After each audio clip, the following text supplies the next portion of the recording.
spirit ular beludak ini itu sungguh mematikan, Bapak Ibu. Tidak terlihat kayak ular itu kalau langsung dia patok saudara, atau dipagut sama ular itu nggak langsung mati. Tetapi bisanya itu perlahan-lahan dia akan menggerogoti saudara. Sampai akhirnya seseorang bisa mati, kehilangan nyawanya.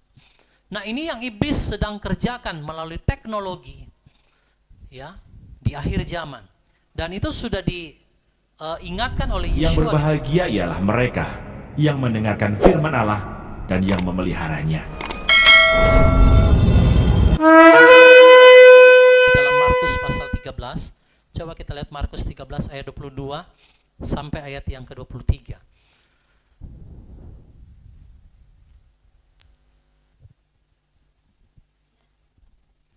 Kita akan baca Markus 13 ayat 22 sampai 23. Sebab Hamasiah palsu dan nabi-nabi palsu akan bangkit dan akan memberikan tanda-tanda dan keajaiban-keajaiban untuk menyesatkan, jika mungkin bahkan mereka yang terpilih. Namun kamu waspadalah, lihatlah aku sudah memperingatkan semua ini kepadamu. Nah, Bapak Ibu, yang perlu kita garis bawahi di sini adalah kemunculan daripada Hamasiah ataupun nabi-nabi palsu itu bukannya sekedar biasa begitu saja ya, lewat mungkin ajaran. Tetapi itu akan muncul dengan tanda-tanda dan keajaiban yang menyesatkan. Jadi spirit ini Bapak Ibu akan bekerja bersama dengan mungkin mujizat ataupun sign and wonder atau tanda dan keajaiban. Nah, itulah yang bisa membuat orang percaya. Akhirnya di situ dikatakan jika mungkin bahkan mereka yang terpilih akan disesatkan di sana. Karena spirit ular beludak ini tidak langsung membuat saudara mati secara roh tiba-tiba, tetapi itu perlahan menggerogoti saudara. Itu bisanya itu perlahan dia menggerogoti sampai orang ini akhirnya mati secara roh tanpa dia sadari. Orang kalau digigit sama ular dia ya mungkin tidak seperti gigitan harimau atau singa begitu ya. Tapi itu perlahan bisa mematikan. Dan Yeshua memberikan peringatan bahwa di akhir zaman akan muncul nabi-nabi palsu, Mesias palsu, Hamasiah palsu ya. Hamasiah kan itu berbicara yang diurapi. Ya, Mesias yang diurapi. Berarti orang ini sesuatu yang bisa kelihatan sepertinya penuh urapan, saudara. Penuh pewahyuan, bahkan mungkin penuh dengan nubuatan, penuh dengan tanda-tanda ajaib yang mungkin bisa membuat orang yang percaya itu sekalipun bisa akhirnya disesatkan, Bapak Ibu. Ya, dan Yeshua katakan, lihat aku sudah peringatkan semua ini kepadamu. Ya. Yeshua itu juga menggunakan tanda dan keajaiban. Ada mujizat, saudara.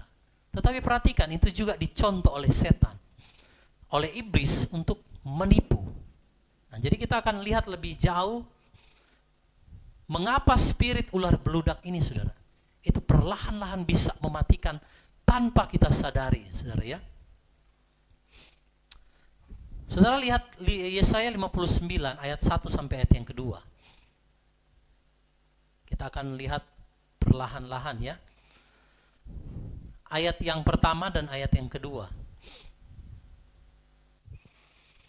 Yesaya 59 ayat 1 sampai 2. Lihatlah, tangan Yahweh tidaklah kurang panjang untuk menyelamatkan, ataupun telinganya tidaklah berat untuk mendengar.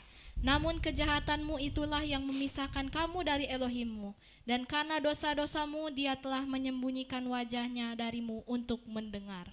Saudara, ayat ini sebenarnya berbicara tentang ular beludak, tetapi dibuka dengan tangan Yahweh tidak kurang panjang untuk menyelamatkan.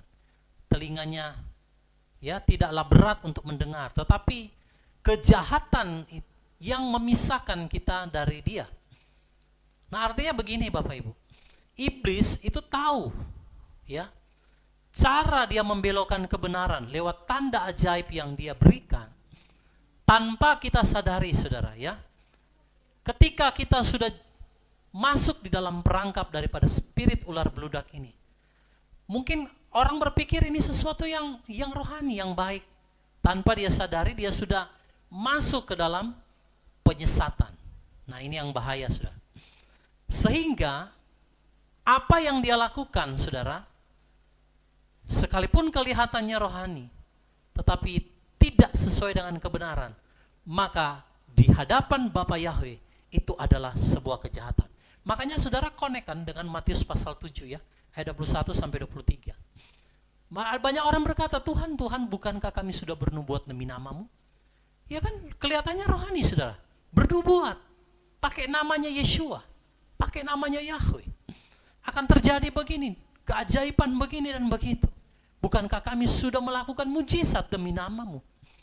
Tetapi Saudara, ketika spirit ular beludak ini yang menguasai orang tersebut, perhatikan Bapak Ibu, sekalipun dia melakukan sesuatu yang kelihatannya rohani, tetapi itu kejahatan di mata Bapa Yahweh. Dan di situ dijelaskan bahwa dia menyembunyikan wajahnya darimu untuk mendengar.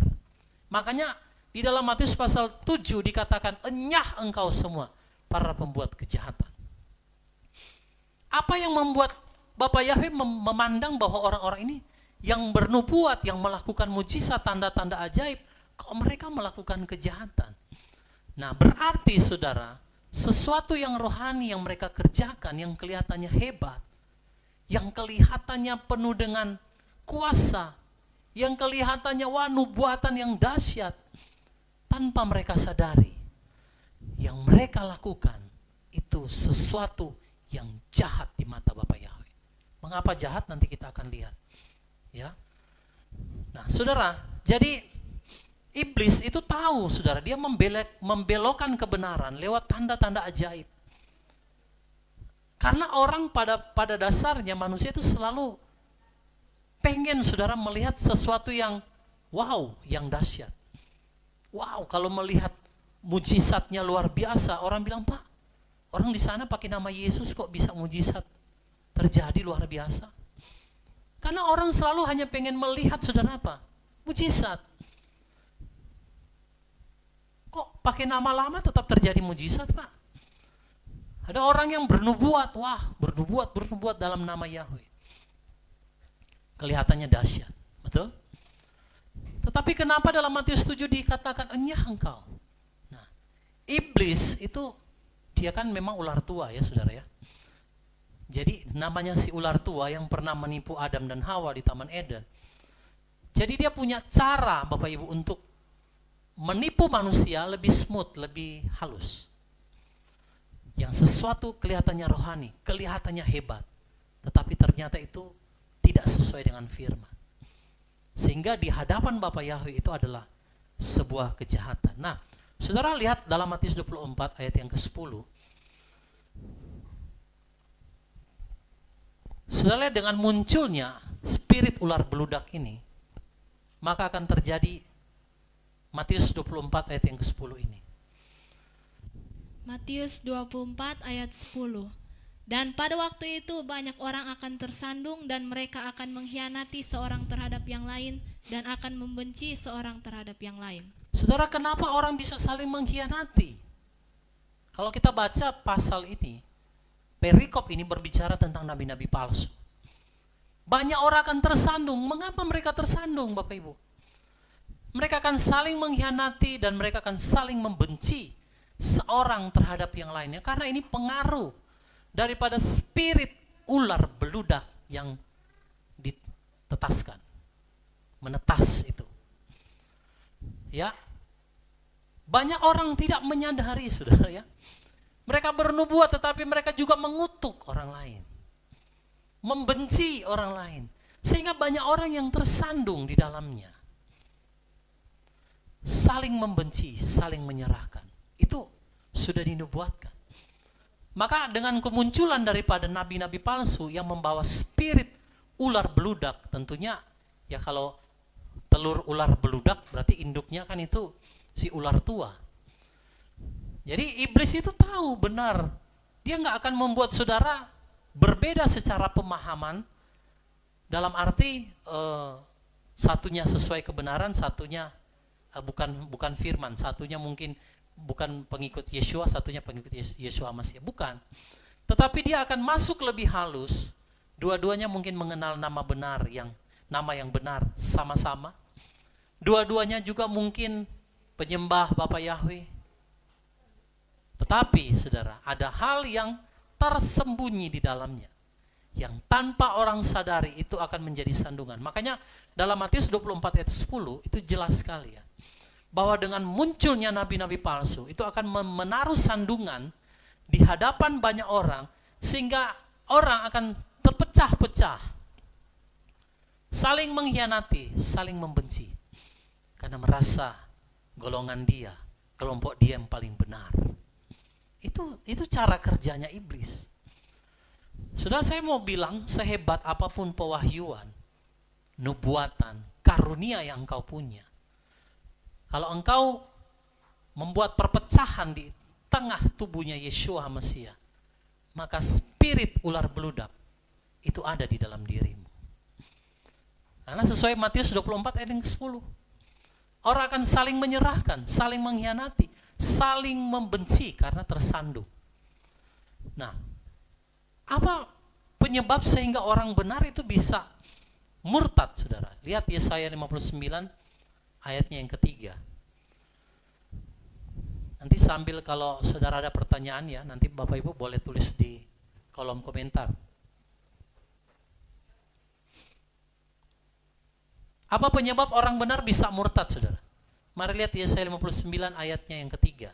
Yesaya 59 ayat 3. Sebab tanganmu telah cemar oleh darah, dan jari-jarimu oleh kejahatan. Bibirmu telah mengatakan kepalsuan, lidahmu menggumamkan ketidakbenaran. Saudara lihat, tanganmu telah cemar oleh darah. Ini berbicara perbuatan yang membuat tadi orang tersandung. Mungkin dia bukan seorang pembunuh. Jari-jarimu oleh kejahatan. Ya, kalau zaman teknologi kan orang nggak perlu pakai mulut, hanya cukup mengetik. Hanya lewat ketikan saja itu bisa membuat terpecah belah. Ya, bibirmu telah mengatakan kepalsuan. Nah, ini yang bahaya. Lidahmu menggumamkan ketidakbenaran.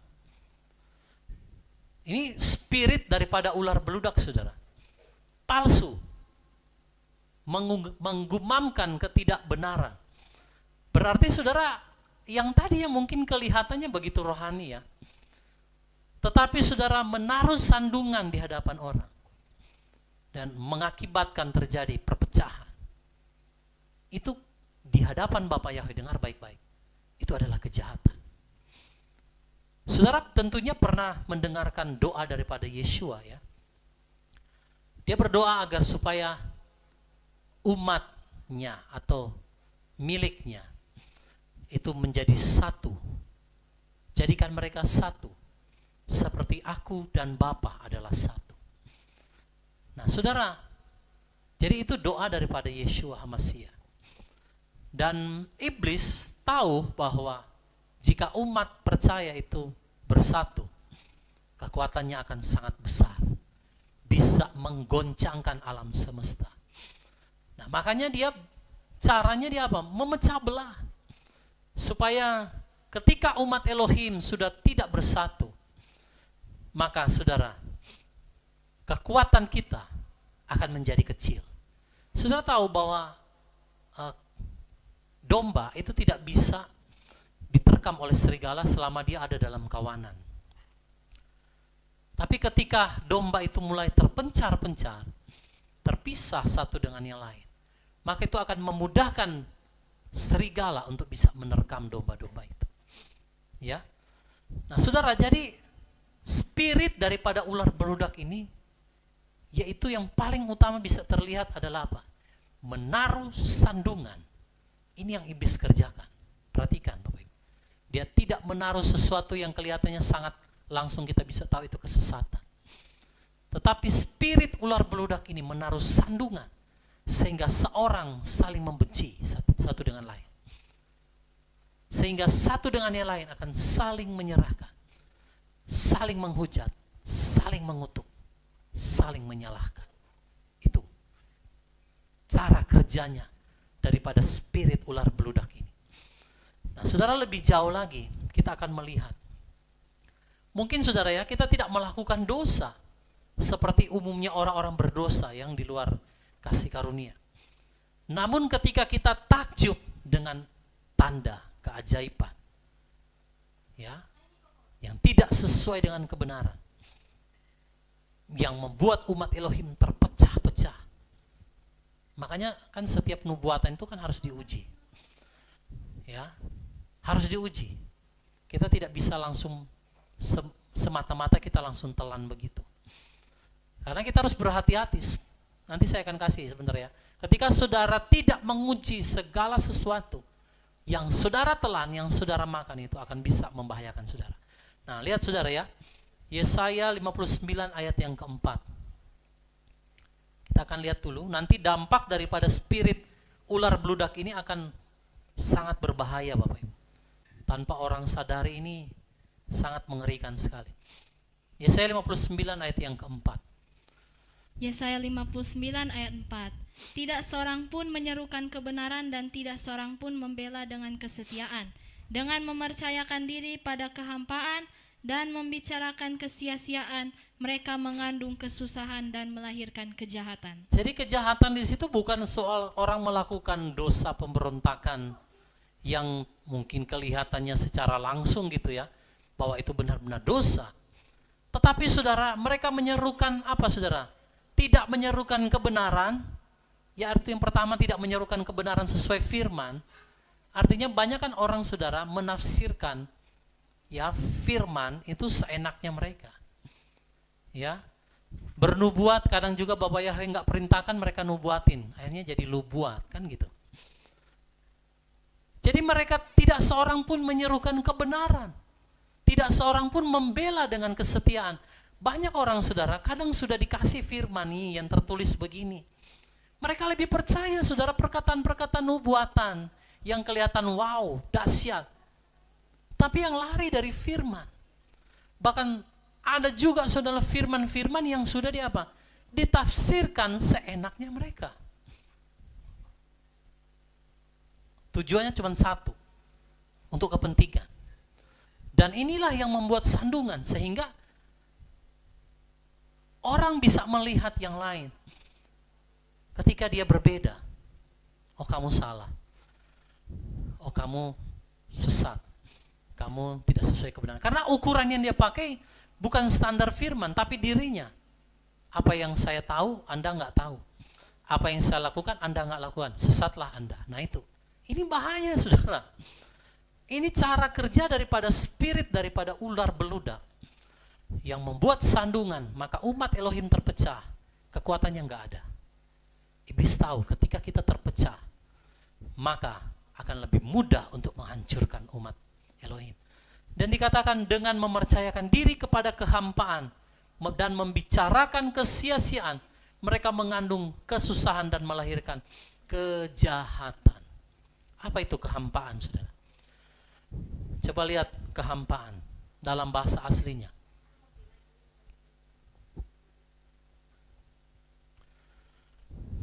Mari lihat di situ kan mereka mempercayakan diri pada kehampaan.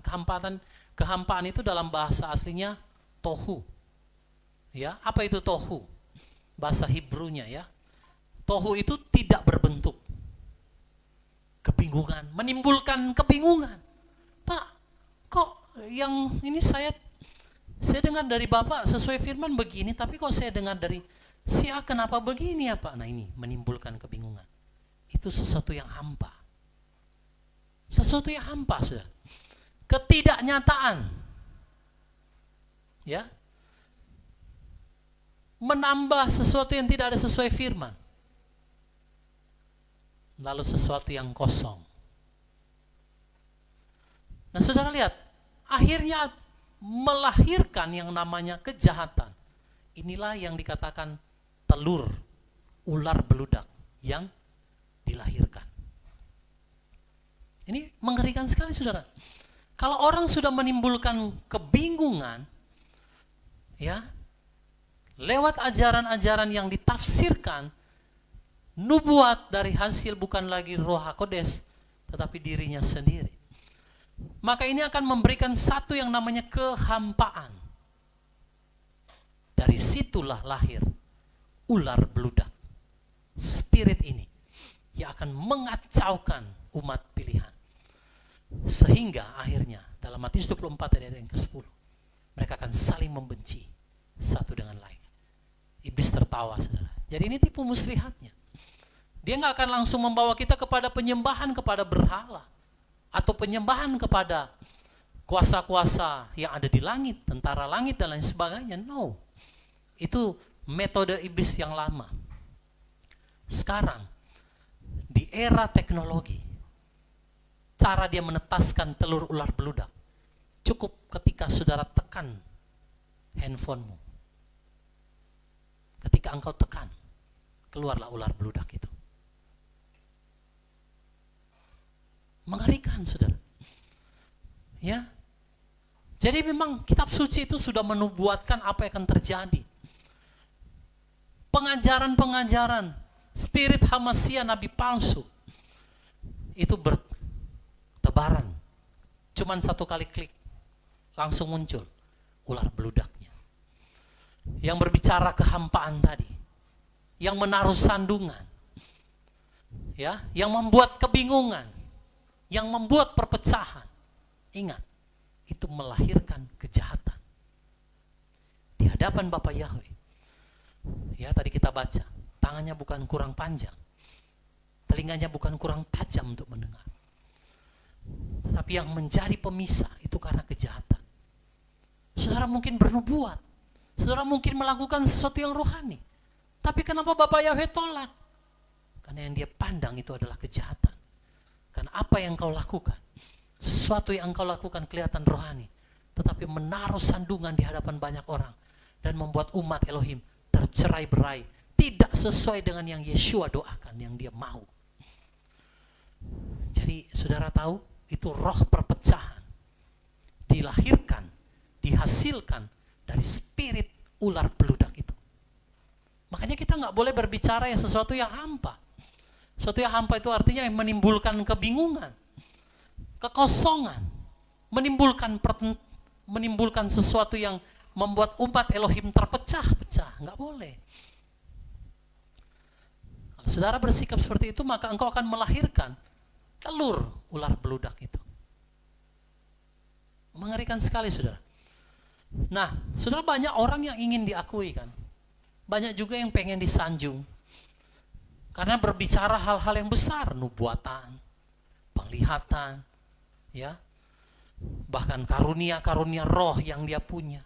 Satu sebenarnya kalau kita mau lihat, manusia yang terjerat di dalam tipu daya daripada iblis ini, pada akhirnya fokusnya itu bukan lagi Elohim, tapi dirinya sendiri. Saya berani bersaksi kepada saudara seperti ini, yaitu saya dulu pernah terlibat di dalam ajaran seperti itu. Kelihatannya rohani, pewahyuan yang luar biasa, tanda ajaib yang dahsyat, tetapi akhirnya mulai mengkultuskan manusia. Nah itu spirit ular beludak. Akhirnya lama-kelamaan nanti akan kelihatan.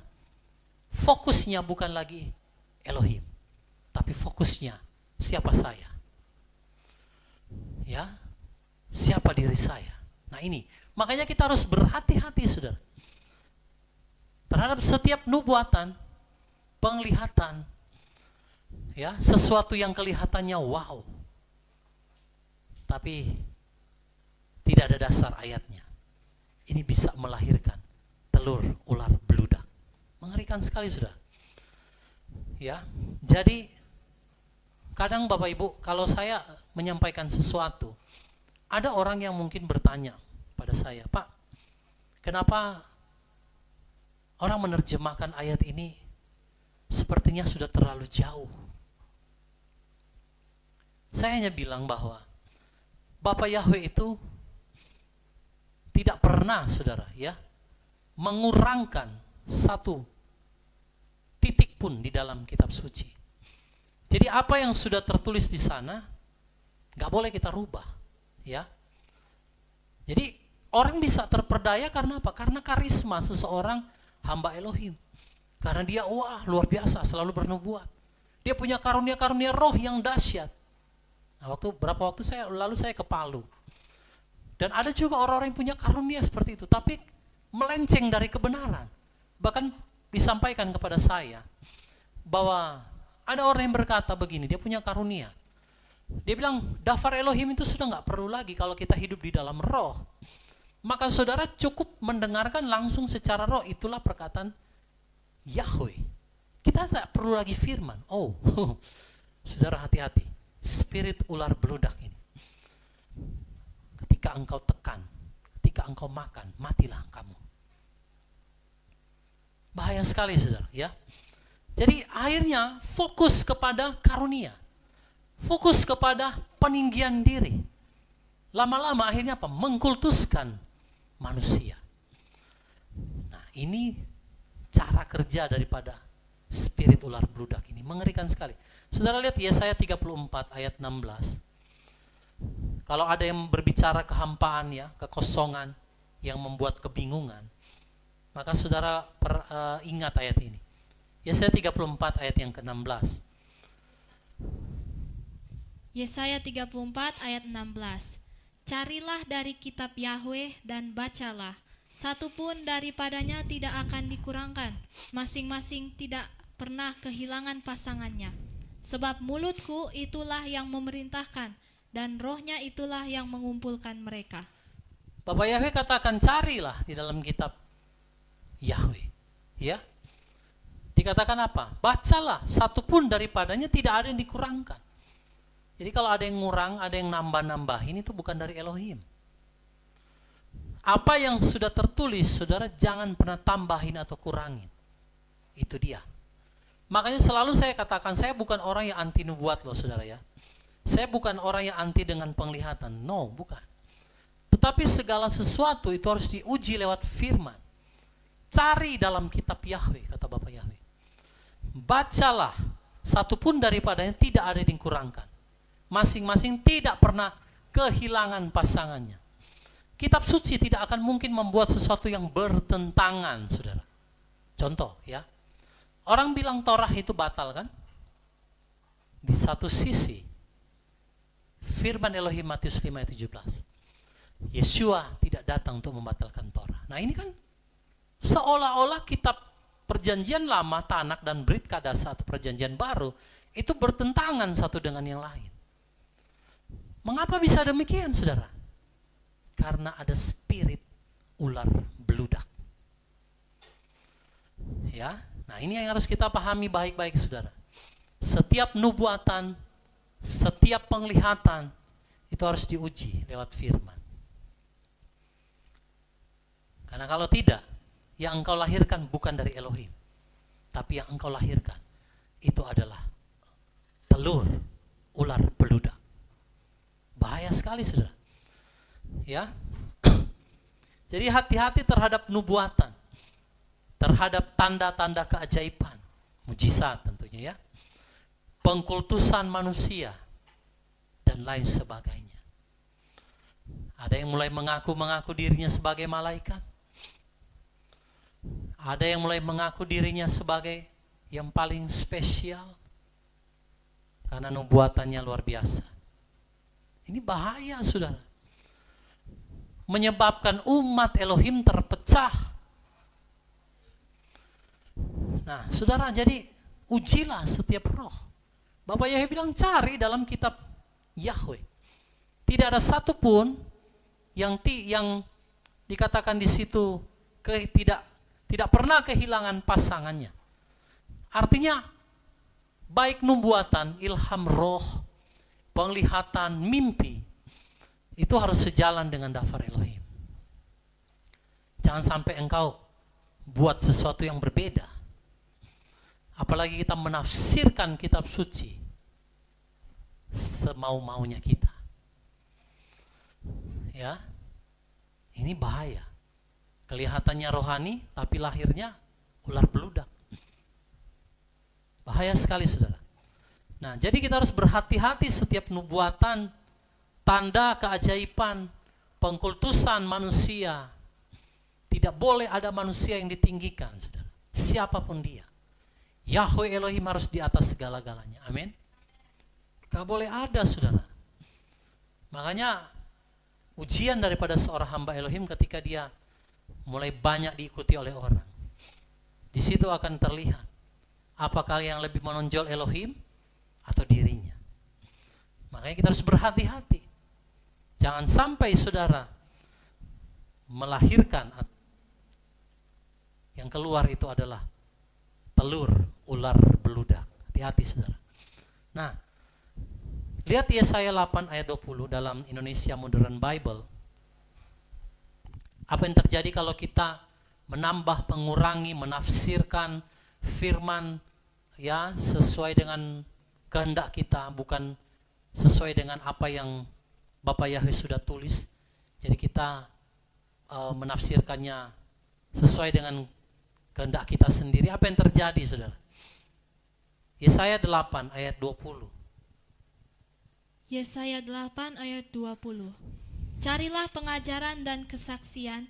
Jika mereka tidak berbicara sesuai perkataan ini, tidak akan terbit fajar bagi mereka. Saudara lihat, yang disuruh cari bukan cari nubuatan. Yang disuruh cari bukan cari mujizat, bukan. Carilah pengajaran dan apa? Kesaksian.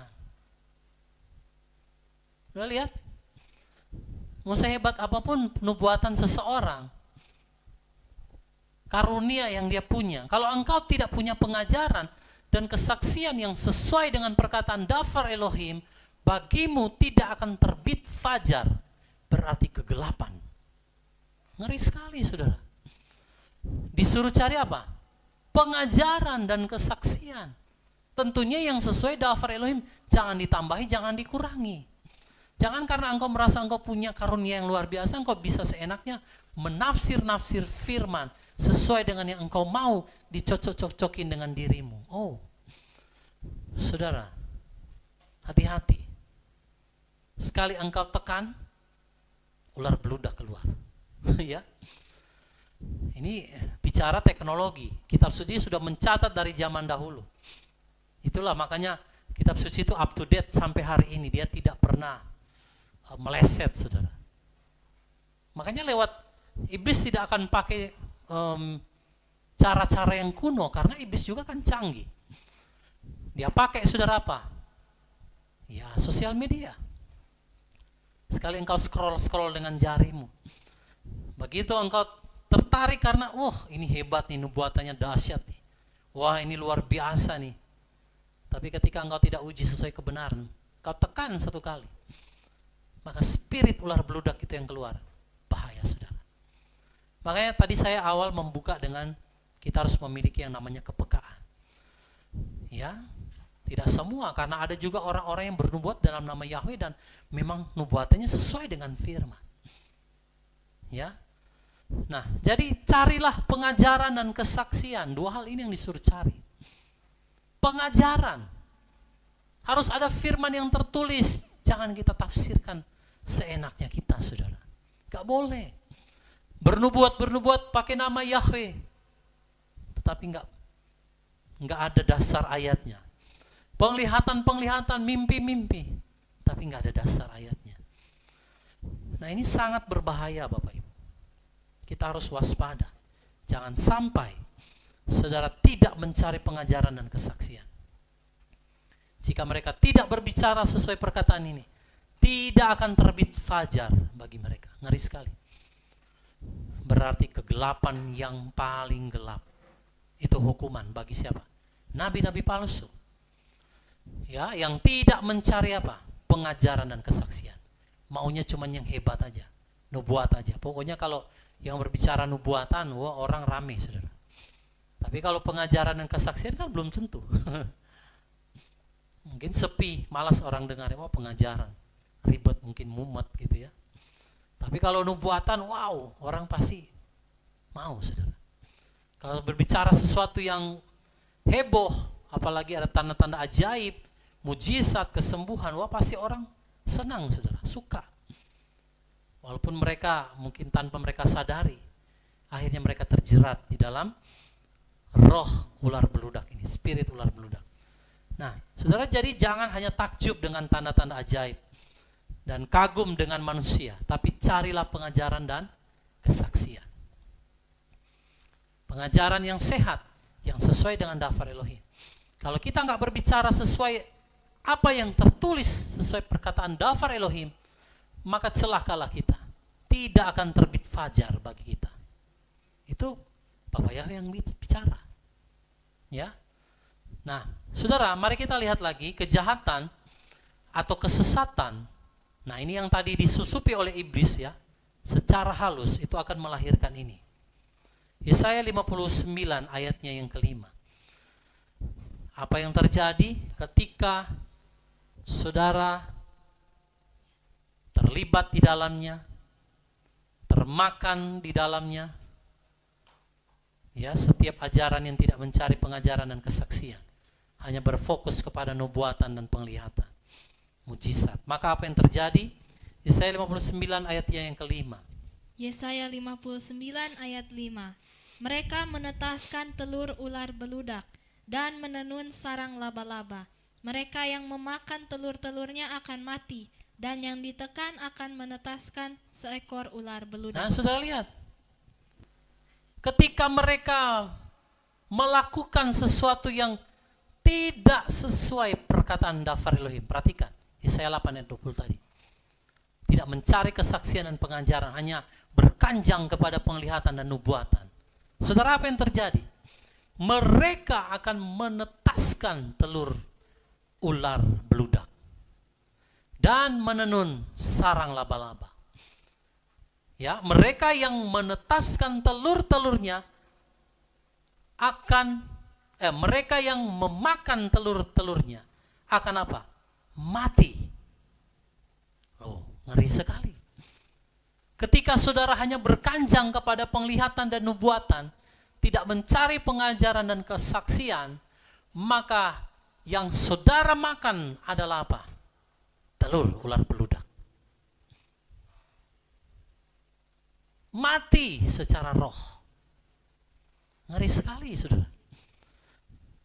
Jadi iblis itu tahu cara bagaimana membinasakan. Karena dia adalah Yohanes 10 ayat 10. Dia adalah pencuri, pembunuh, dan pembinasa. Ya kan?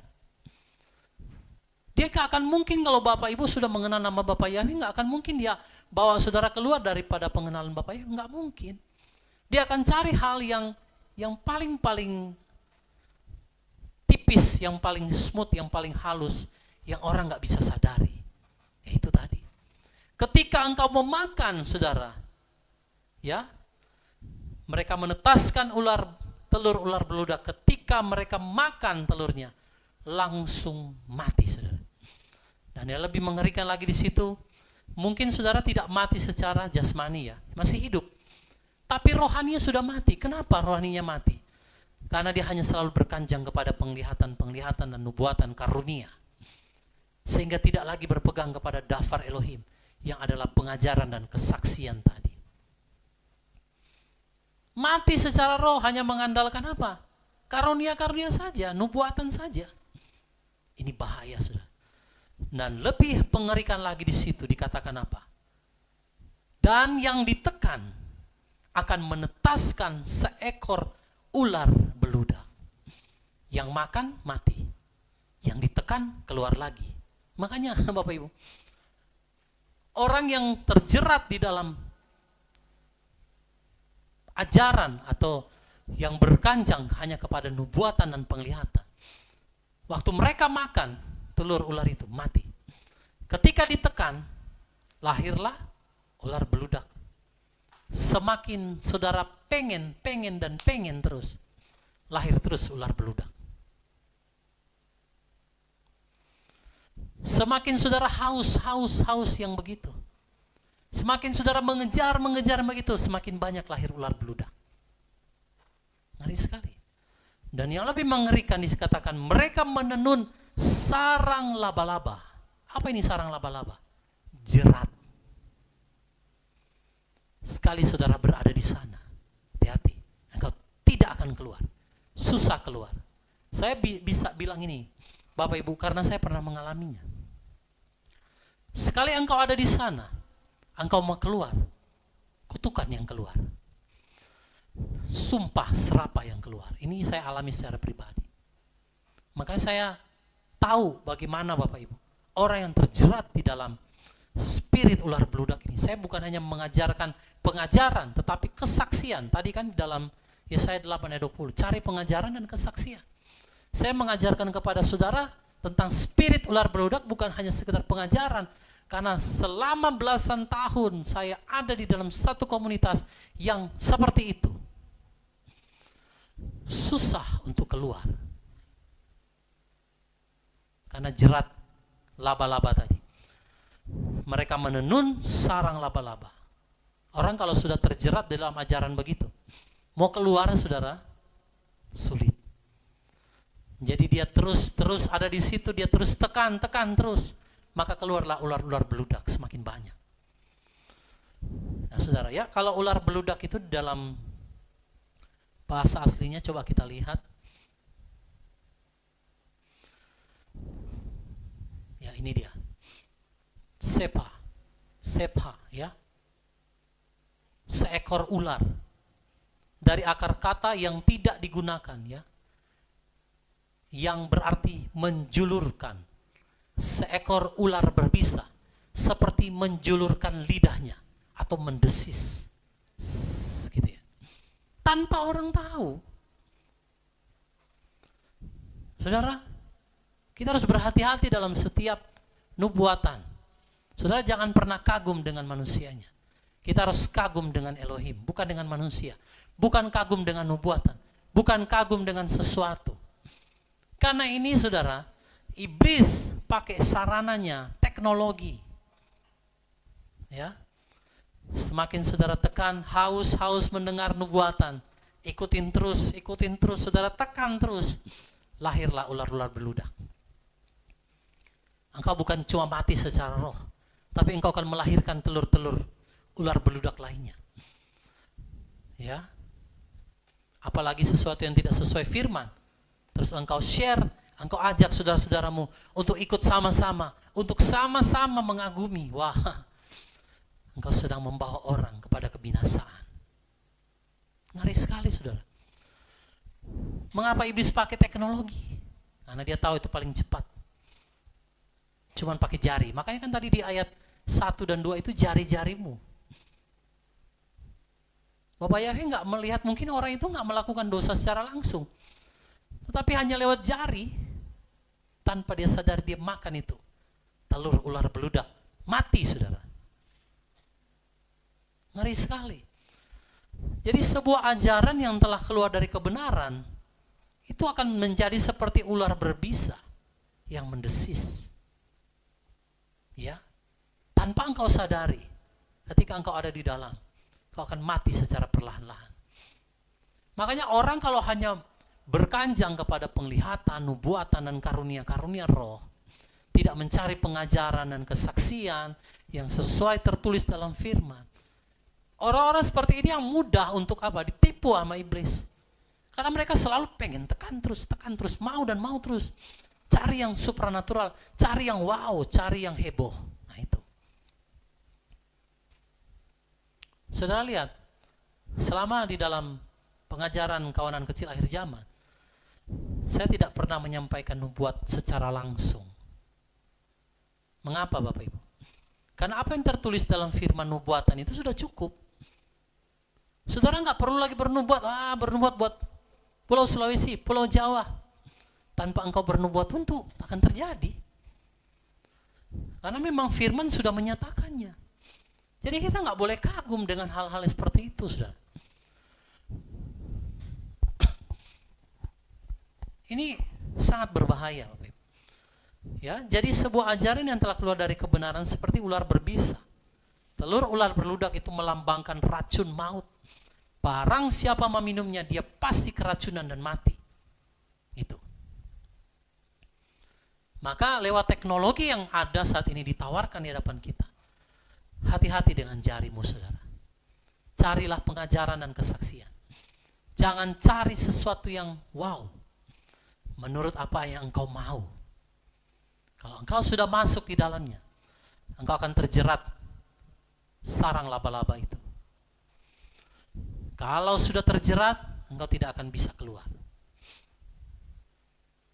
Ya, Bapak Ibu, saya mengatakan ini karena saya pernah mengalaminya. Itu kesaksian yang saya berikan kepada saudara. Karena spirit daripada ular beludak ini sangat berbahaya. Sarang laba-laba itu berbicara jerat, perangkap. Sehingga orang-orang yang terlibat di dalam ajaran-ajaran semacam ini akan sulit keluar. Nah, kalau saudara mau berusaha keluar, biasanya pemimpinnya itu akan mengutuk dengan doa-doa mantra yang keluar dari mulut mereka. Kamu pasti binasa. Kamu keluar dari sini pasti nggak rapture kamu. Kamu keluar dari sini pasti kamu begini dan begitu. Nah itu. Makanya saya pernah sampaikan bahwa di akhir zaman ada spirit Isabel yang mengucapkan doa-doa mantra, sihir, bentuk kamu nggak sesuai ini, kamu pasti begini-begini. Dikutuk saudara, itu hati-hati. Isabel itu juga erat dengan ular. Ya. Kalau tidak salah itu saya pernah lihat gambar Isabel. Itu ada mahkotanya yang ada ular. Ya. Dan ini harus berhati-hati Bapak Ibu. Saya harus tegaskan di sini. Lebih banyak, ini berdasarkan pengalaman saya, nggak ada maksud mendiskreditkan orang, sama sekali nggak ada. Tapi ini berdasarkan pengalaman saya. Ketika saya mengikuti, bukan sekali lagi ya, bukan mau merendahkan orang ataupun apa soal wanita atau pria ya, bukan. Tetapi lebih banyak yang erat dengan spirit Isabel itu adalah pemimpin rohani yang wanita. Betul saudara. Itu berdasarkan pengalaman yang saya alami. Lebih mendominasi. Makanya spirit Isabel itu kan, Ratu Isabel itu kan wanita. Dia pengaruhi kan Ahab supaya akhirnya apa? Menumpahkan darah. Jadi kalau engkau seorang pemimpin yang adalah wanita yang dipercayakan Bapak Yahweh, tidak salah, tetapi engkau harus hati-hati. Jangan sampai saudara engkau dipengaruhi spirit Isabel ini. Yaitu banyak terjadi saudara. Ya, jadi kita harus berhati-hati. Maka jangan sampai kita saudara termakan daripada racun maut. Ya, ketika engkau makan telur itu pasti engkau mati. Ya, dan ketika engkau tekan maka akan melahirkan telur ular beludak yang lain.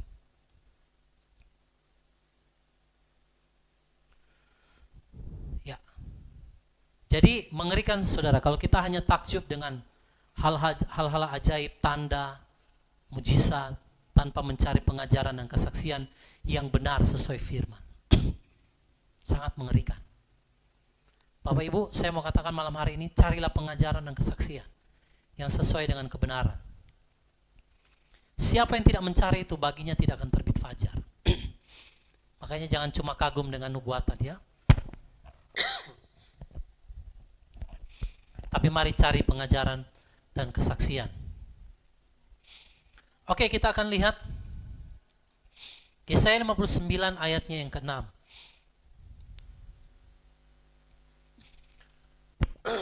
Yesaya 59 ayat 6. Sarang mereka tidak akan menjadi pakaian, dan mereka tidak akan menutupi diri mereka sendiri dengan perbuatan mereka. Perbuatan mereka adalah perbuatan yang jahat, dan tindakan kekerasan ada di telapak tangan mereka. Ya, haleluya. Jadi saudara lihat situ, sarang mereka tidak akan menjadi pakaian, dan mereka tidak akan menutupi diri mereka sendiri dengan perbuatan mereka.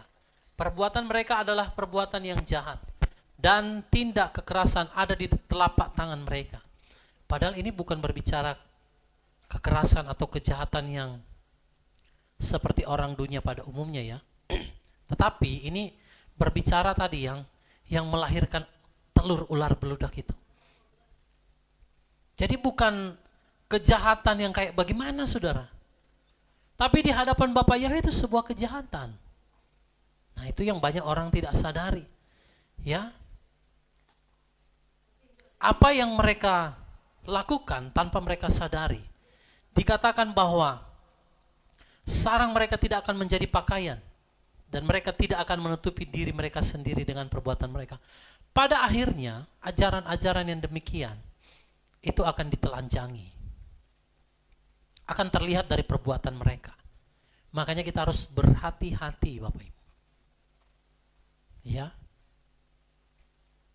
Sebuah ajaran, benar atau tidaknya, nanti akan diuji. Lewat buah yang dihasilkan. Engkau tidak bisa menutup.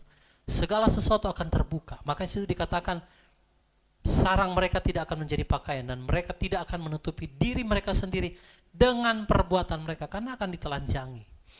Akan kelihatan. Jadi kita harus berhati-hati.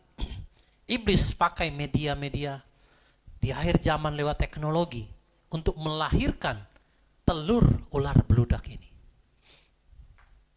Ngeri sekali saudara. Semakin canggih dunia, semakin banyak daerah yang terjangkau oleh internet, berapa banyak telur ular beludak yang bisa dihasilkan. Makanya kita sebagai hamba-hamba Elohim, kita harus mencari pengajaran dan kesaksian yang benar, supaya yang engkau lahirkan itu bukan telur ular beludak, tetapi yang kita lahirkan itu sesuatu yang mendatangkan damai sejahtera, yang mendatangkan keselamatan bagi mereka yang mendengarkannya. Bahaya sekali saudara. Ya, beberapa waktu ke Palu itu sudah beberapa waktu yang lalu, minggu lalu 2 minggu lalu. Ada ajaran-ajaran yang seperti ini. Hanya berkanjang kepada karunia-karunia roh. Sudah tahu juga salah orang-orangnya dalam situ. Dia tahu itu enggak sesuai firman, tapi dia kagum dengan hamba Elohimnya karena punya karunia. Nah itu engkau sudah masuk di dalam jerat sarang laba-laba itu. Sehingga orang ini bilang, Pak saya sebenarnya tahu sih dia enggak sesuai firman, tapi saya takjub dengan karunia yang dia miliki. Nah itu engkau sudah terjerat.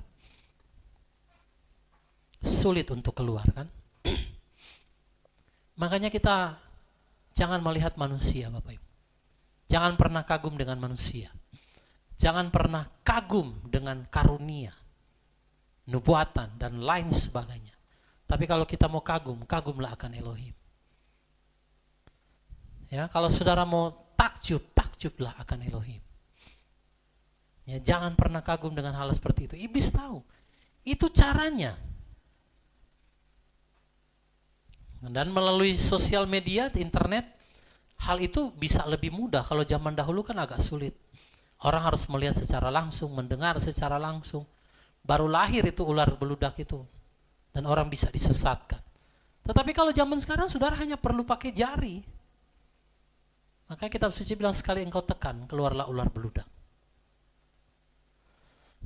Sangat mempengaruhi.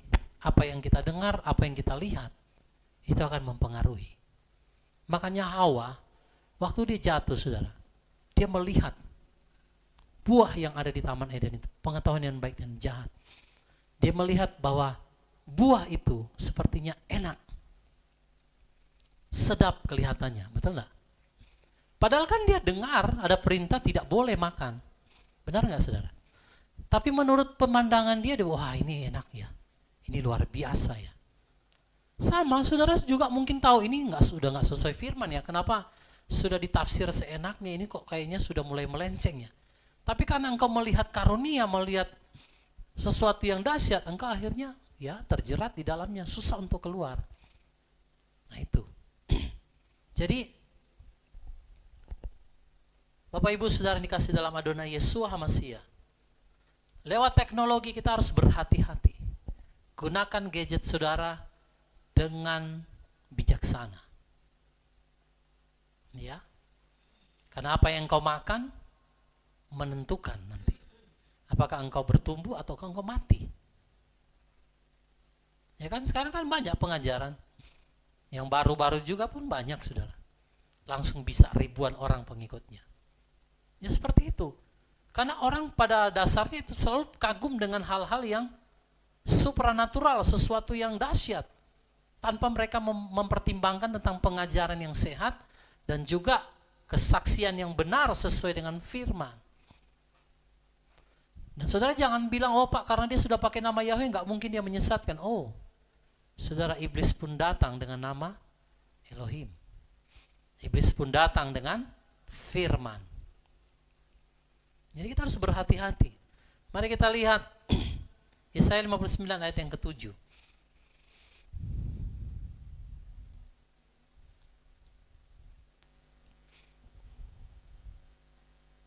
Ya. Apa yang terjadi kalau sudah dilahirkan ini telur ular beludak? Maka apa yang terjadi, saudara? Yesaya 59 ayat 7. Kaki mereka berlari kepada yang jahat dan mereka bergegas untuk menumpahkan darah orang yang tidak bersalah. Rancangan mereka adalah rancangan kejahatan, kehancuran dan keruntuhan ada di jalan mereka. Ya, saudara lihat. Ketika dia sudah mulai makan ini telur ular beludak, kaki mereka berlari kepada yang jahat. Nah, ini jahat bukan tadi saya katakan seperti orang dunia ya, bukan. Tetapi ini sesuatu yang sudah tidak sesuai firman. Dianggap oleh Bapak Yahweh itu sebagai satu kejahatan. Untuk menumpahkan darah orang yang tidak bersalah. Saudara, ketika engkau masuk di dalam kesesatan, engkau akan menetaskan telur ular beludak. Dan orang lain yang tidak bersalah akhirnya memakannya. Sudah lihat? Ya, penyesatan melahirkan apa? Penyesatan. Maka di situ dikatakan, saudara, rancangan mereka adalah rancangan kejahatan, kehancuran dan keruntuhan ada di jalan mereka. Tanpa mereka sadari mereka sedang berlari kepada kehancuran. Ya, mereka menumpahkan darah orang yang tidak bersalah. Banyak orang, saudara, sedang mencari kebenaran lewat internet, YouTube. Banyak orang scroll pengen cari kebenaran. Tapi yang mereka temukan di sana adalah apa? Telur ular beludak.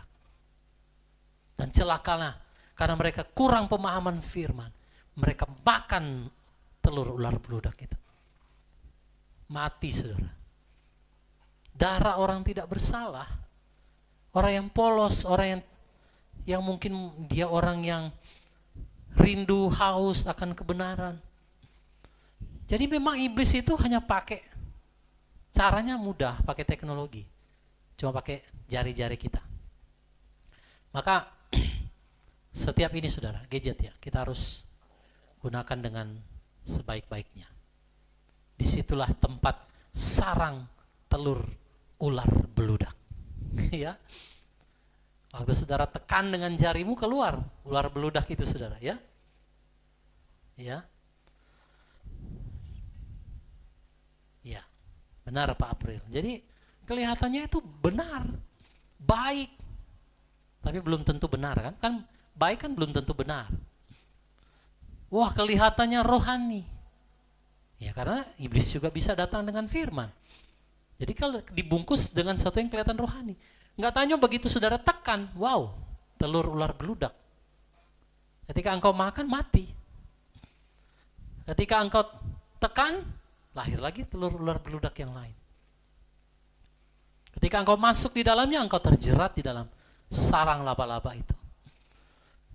Nggak bisa lagi keluar, saudara. Ya, itu saya hanya karena anugerah Bapak Yahweh. Saya bisa keluar dari sarang ular beludak, ya, atau jerat laba-laba itu melalui anugerah daripada Bapak Yahweh. Sekalipun saya harus mengalami masa-masa yang berat, ya, di mana saya juga menerima doa-doa kutuk. Tapi puji Bapak Yahweh, saudara, hari ini kalau saya bisa melayani saudara, semua kutukan-kutukan, doa-doa sihir, mantra itu telah dipatahkan. Makanya saya lebih waspada, saudara, dalam setiap apa yang kita lihat, apa yang kita dengar, itu akan mempengaruhi perilaku, pola hidup kita. Semakin saudara mendengar, saudara akan makan terus ular itu, telur ular beludak itu. Tapi kalau engkau makan sesuatu yang benar dari Elohim, maka engkau pasti akan terus hidup. Ya. Jadi harus berhati-hati. Ya, benar Pak Alex. Anti Hamasya pakai apa? Teknologi. Total control. Kalau dia nggak bisa kontrol saudara dengan cara yang lain, dia akan kontrol saudara dengan sesuatu yang kelihatan rohani. Itulah ular beludak. Ya, sudah tahu? Ya, jadi sudah dibukakan. Iblis itu pintar saudara.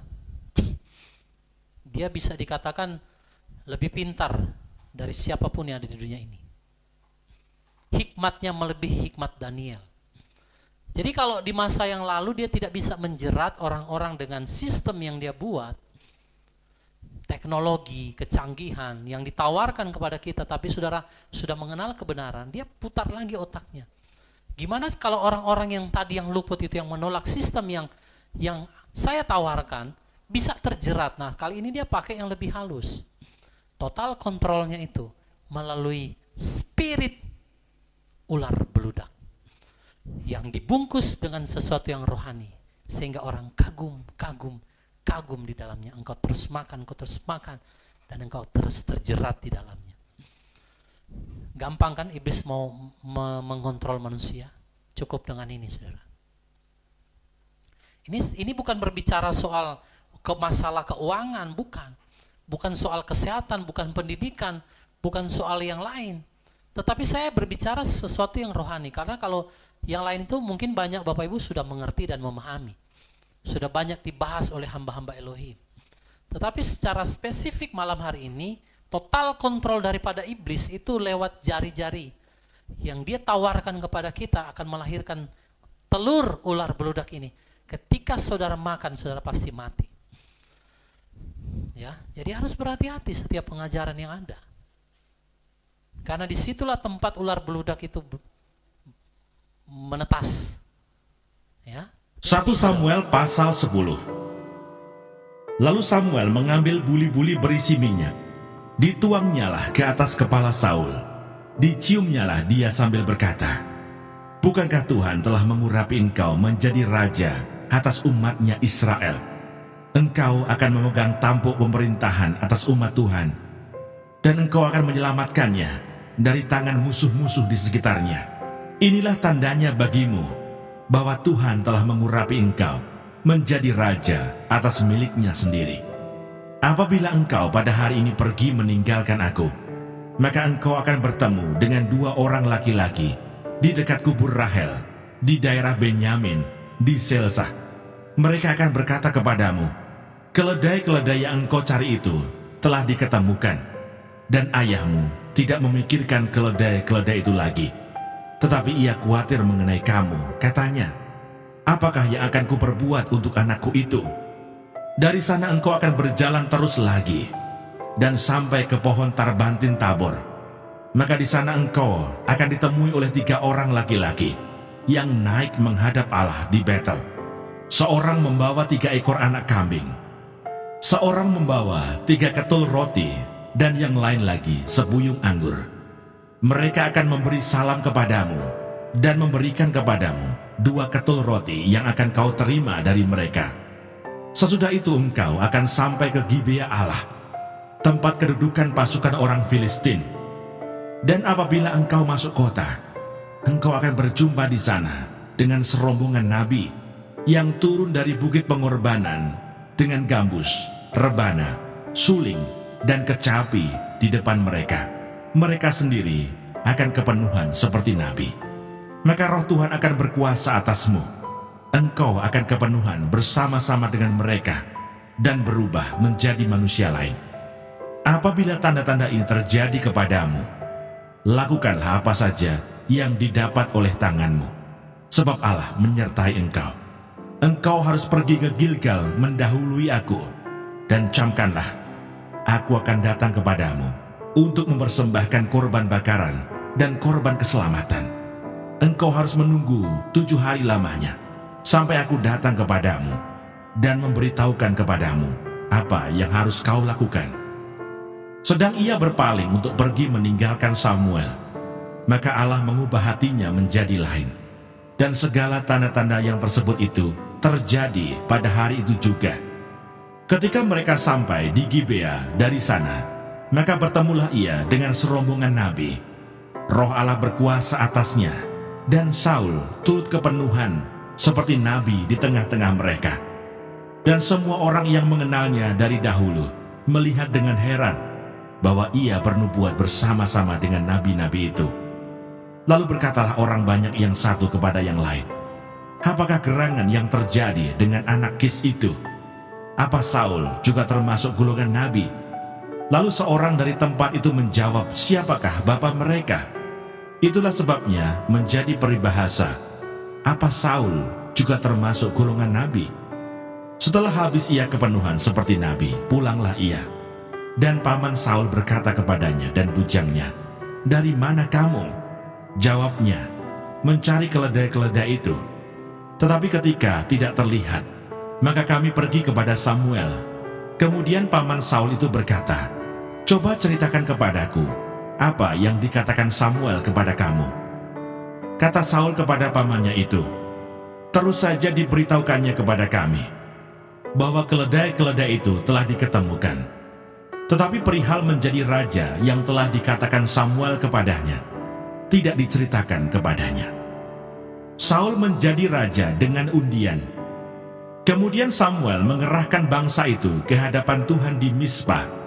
Dan ia berkata kepada orang Israel itu, beginilah firman Tuhan Allah Israel, aku telah menuntut orang Israel keluar dari Mesir, dan telah melepaskan kamu dari tangan orang Mesir, dan dari tangan segala kerajaan yang menindas kamu.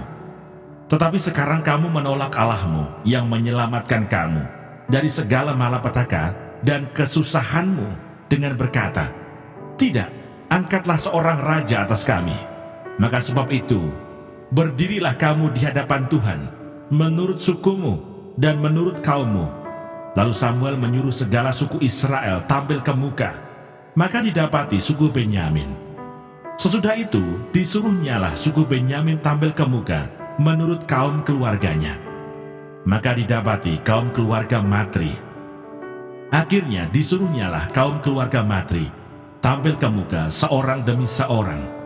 Maka didapati Saul bin Kis. Tetapi ketika ia dicari, ia tidak diketemukan. Sebab itu ditanyakan pula lah kepada Tuhan, apa orang itu juga datang kemari? Tuhan menjawab, sesungguhnya ia bersembunyi di antara barang-barang. Berlarilah orang ke sana dan mengambilnya dari sana. Dan ketika ia berdiri di tengah-tengah orang-orang sebangsanya, ternyata ia dari bahu ke atas lebih tinggi daripada setiap orang sebangsanya. Dan Samuel berkata kepada seluruh bangsa itu, kamu lihatlah orang yang dipilih Tuhan itu, sebab tidak ada seorang pun yang sama seperti dia di antara seluruh bangsa itu. Lalu bersoraklah seluruh bangsa itu demikian, hidup raja. Kemudian Samuel menguraikan kepada bangsa itu tentang hak-hak kerajaan, menuliskannya pada suatu piagam, dan meletakkannya di hadapan Tuhan. Sesudah itu Samuel menyuruh seluruh bangsa itu pulang, masing-masing ke rumahnya.